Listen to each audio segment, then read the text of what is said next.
Ready na ba kayo for Slation Royal? Ang Skinny Bernie, ready na. Ito ang glow up niya with KBK Skin. Super kinis niya na ngayon. Hi guys! Kasama ko ulit today, si Bernie. So, excited na ba kayo? Malapit na natin siyang mapanood ulit sa Slation Royal.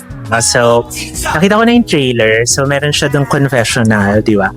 Sobrang kinis niya. Compare niya nung ngayong season versus nung season 2, no? So, di ba? Sobrang napansin mo. Sobra. Kasi halos wala na akong makeup ng that time eh.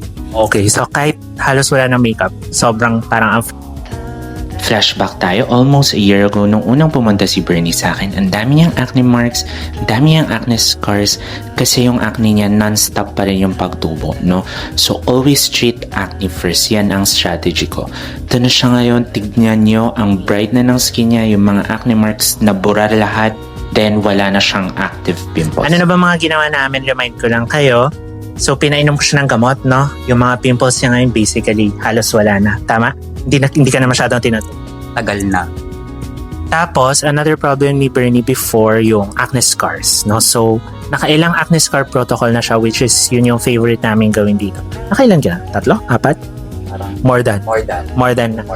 So, kung titignan niyo yung skin ni Bernie, halos wala ng scars, no? So, ginawa namin siya nung Thursday.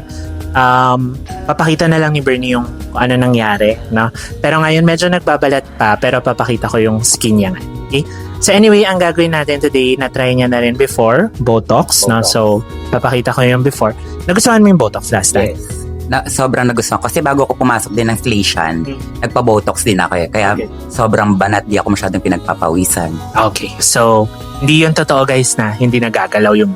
So, gagalaw dapat. Okay, yun ang tamang Botox. Start na tayo. In preparation para sa premiere ng Slation Royal, ibobotox ko si Bernie no, para sobrang kinis na niya, wala pa siyang wrinkles, no? Yung mga wrinkles ni Bernie, medyo malalim, no? Especially sa forehead.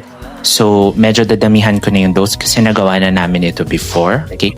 So, yan yung forehead line si Bernie. Medyo makakapal, especially din sa crow's feet. Papakita ko yung results after.